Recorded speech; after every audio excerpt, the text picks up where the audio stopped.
মই চহৰত মামাৰ ঘৰত থাকিছিলোঁ। মামা দিল্লীৰ এটা ডাঙৰ কোম্পানীত ভাল পদ এটাত চাকৰি কৰে। মামী দেখিবলৈ বহুত ধুনীয়া আৰু কম বয়সৰ আছিল। মই আৰু মামী ঘৰত অকলে থাকিছিলোঁ। এদিন যেতিয়া মই কলেজৰ পৰা ঘৰলৈ উভতিলোঁ, তেতিয়া মামীৰ কোঠাৰ দৰজাখন অলপ খোলা আছিলে। যেতিয়া মই দৰজাৰ ফাকেৰে ভিতৰলৈ জুমি চালোঁ, তেতিয়া মোৰ ভৰিৰ তলৰ মাটি খহি যোৱা যেন অনুভৱ হ'ল, কাৰণ মামীয়ে ডট ডট ডট ডট। প্ৰিয় দৰ্শক, কেতিয়াবা আমাৰ নিজৰ চকুকে বিশ্বাস কৰিবলৈ কঠিন যেন হৈ পৰে, আৰু সেই মুহূৰ্তটো মোৰ বাবে তেনেকুৱাই আছিলে। মই যি দেখি আছিলোঁ সেয়া মোৰ বাবে বিশ্বাস কৰাটো বৰ টান আছিল। মই কেনেকৈ মানি ল'ব পাৰোঁ যে মোৰ মামাৰ পত্নীয়ে তেওঁ গম নোপোৱাকৈ এনেকুৱা কামো কৰিব পাৰে। মই দৰজাখনৰ ওচৰতে থিয় হৈ আছিলোঁ, আৰু এইবিলাক দেখি মোৰ মূৰটো ঘূৰোৱা যেন অনুভৱ হৈছিল। মোৰ মামীয়ে এই কথাটো কেতিয়াও চাগে ভবাই নাছিলে যে মই এনেকুৱা সময়ত কলেজৰ পৰা উভতি আহিম। মোৰ হঠাতে পেট বিষ হোৱাৰ কাৰণে কলেজৰ পৰা 10 বজাতে ঘৰলৈ উভতি আহিছিলোঁ।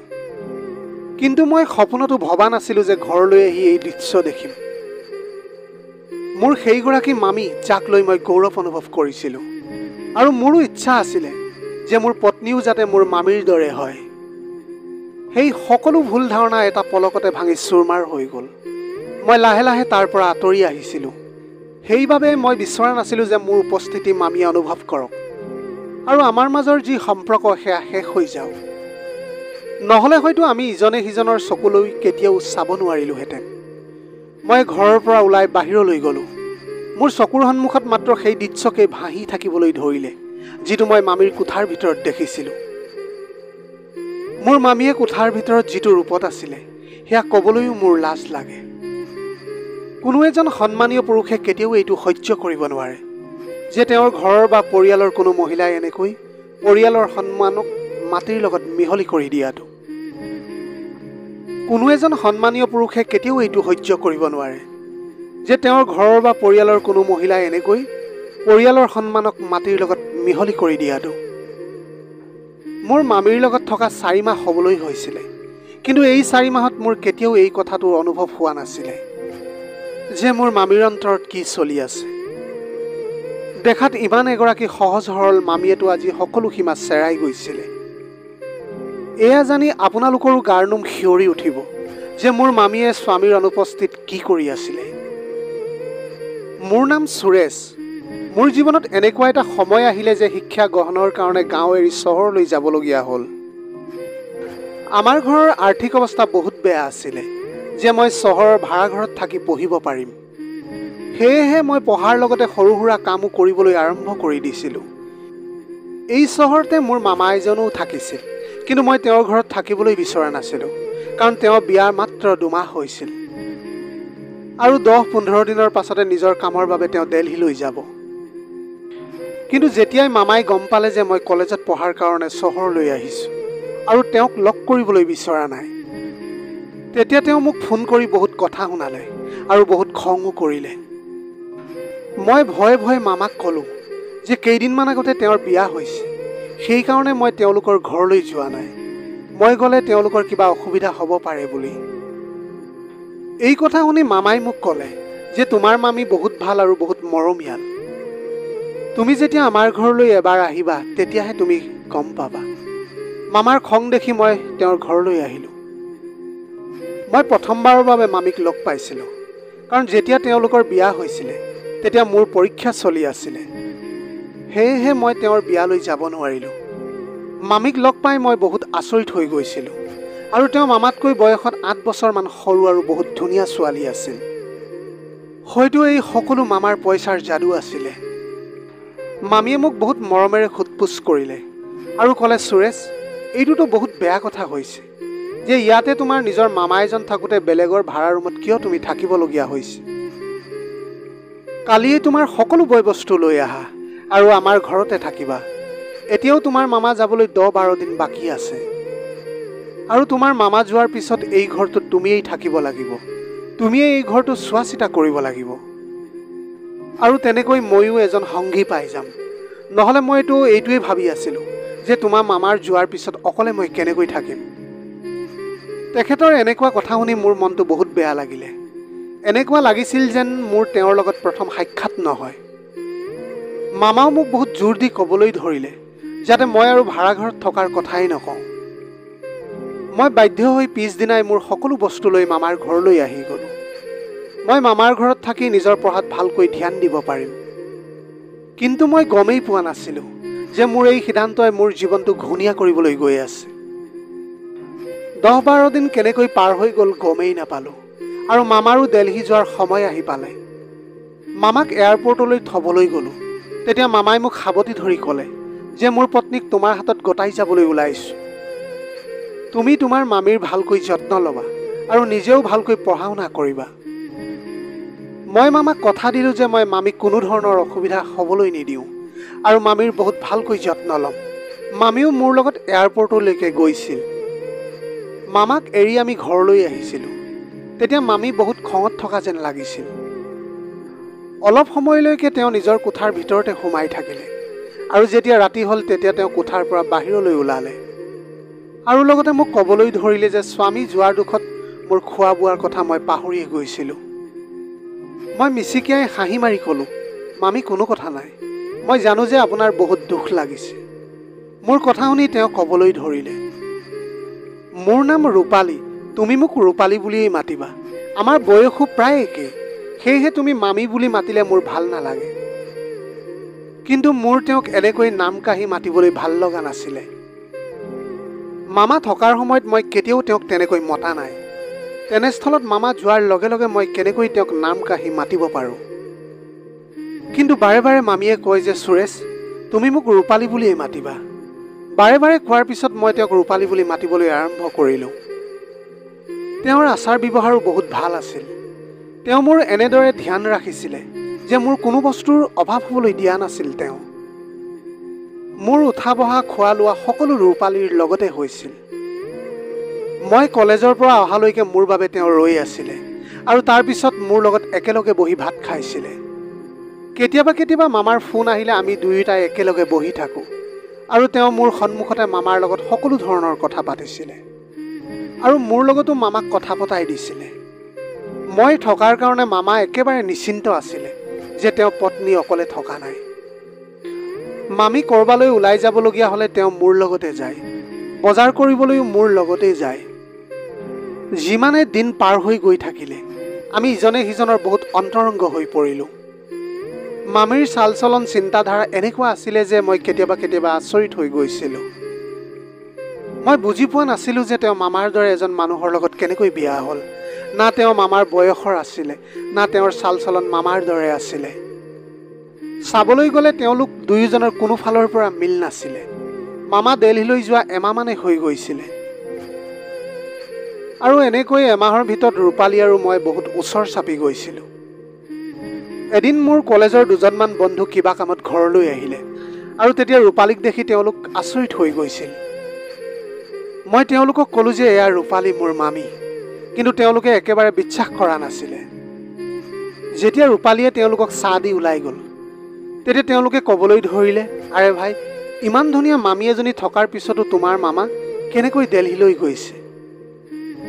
ইমান ধুনীয়া পত্নীগৰাকীক এৰি কেনেকৈ যাব পাৰিলে? তোৰ মামাৰ অলপো চিন্তা নাই নেকি?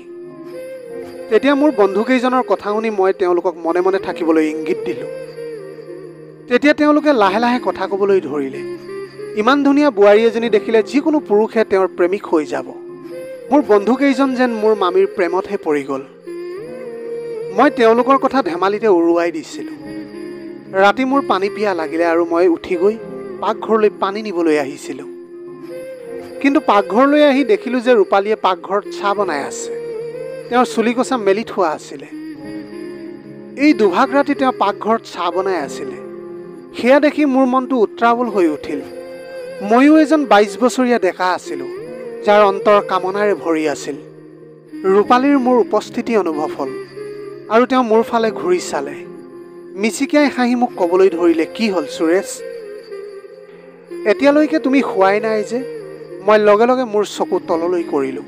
মোৰ ইমান সাহস নাছিলে যে মই তেওঁৰ এনেকুৱা কামাতুৰ ৰূপ চাই থাকিবলৈ পাৰোঁ। মই ৰূপালীক ক'লোঁ যে ৰাতি আপুনি মোৰ কোঠাত পানীৰ বটল নথলে আৰু ময়ো কথাটো মন নকৰিলোঁ, সেয়েহে পানী খাবলৈ আহিছিলোঁ।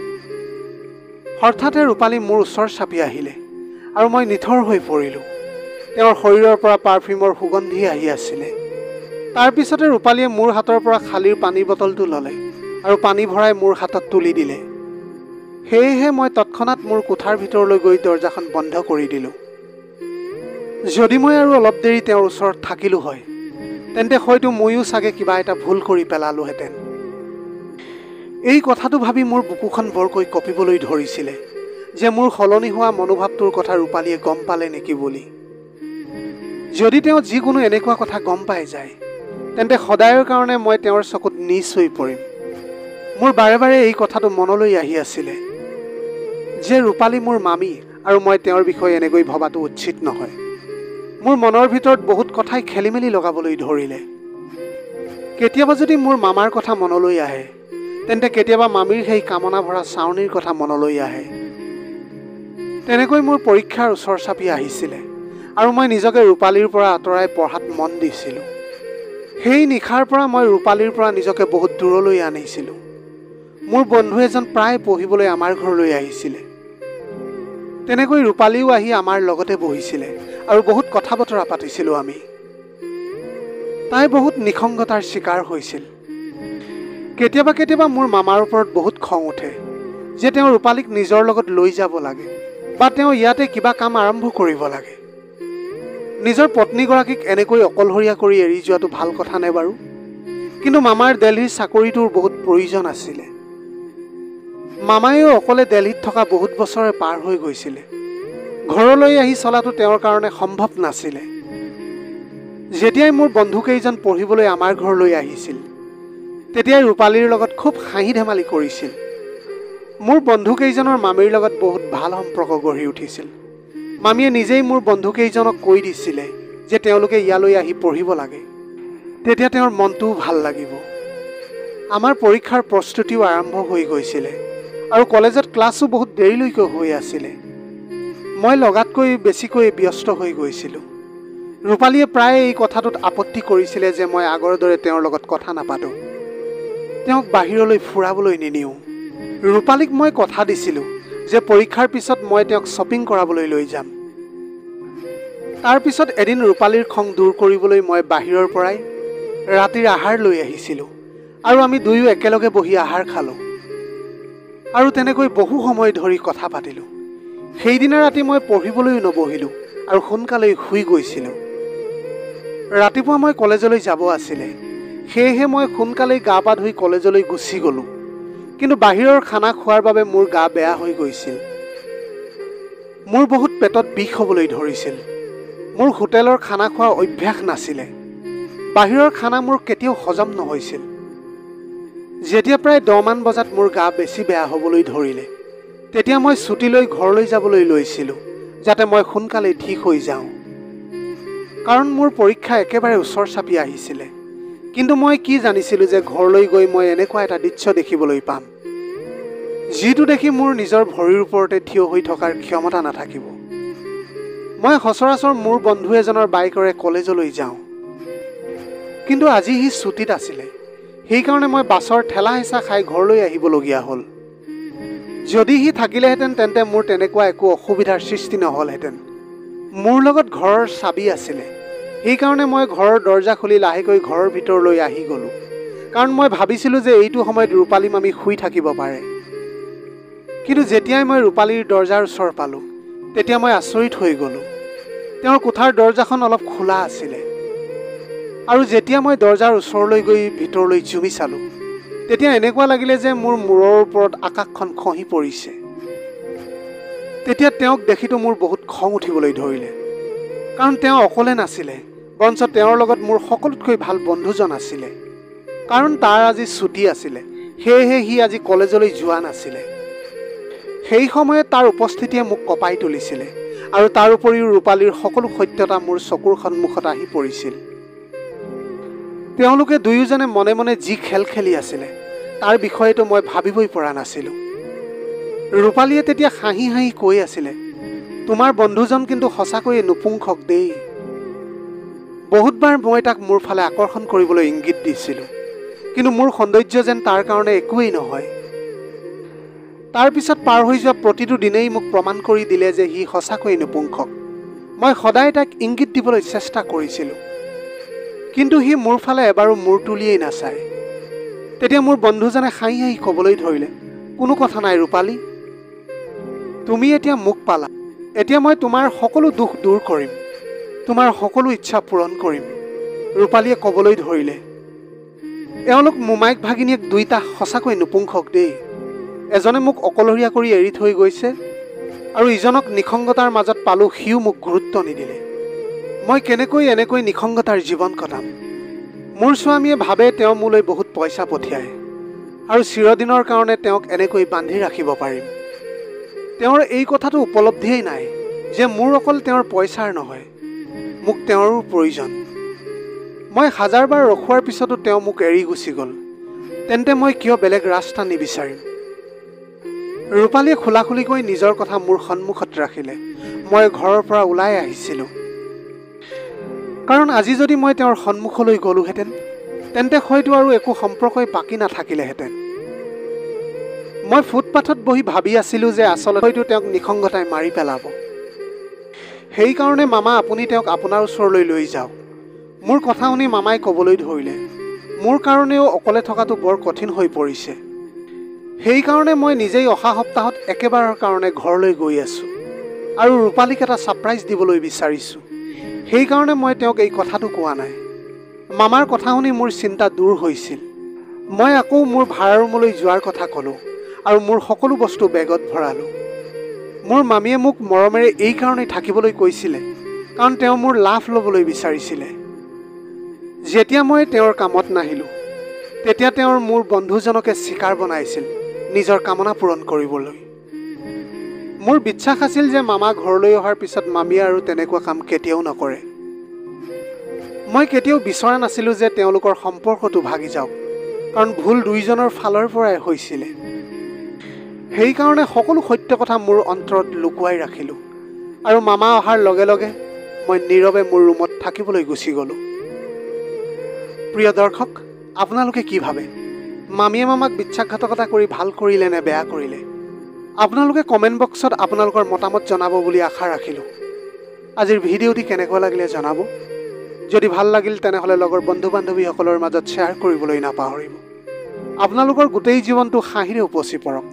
পাৰিলে দুখীয়াজনক অলপ সহায় কৰিবলৈ চেষ্টা কৰিব। আপোনালোকৰ অকণমান সঁহাৰিয়ে যদি কোনোবা এজন দুখীয়াৰ জীৱনটো সলনি কৰিব পাৰে, তাতকৈ পুণ্যৰ কাম আৰু এই পৃথিৱীত একোৱেই হ'ব নোৱাৰে। Have a nice day.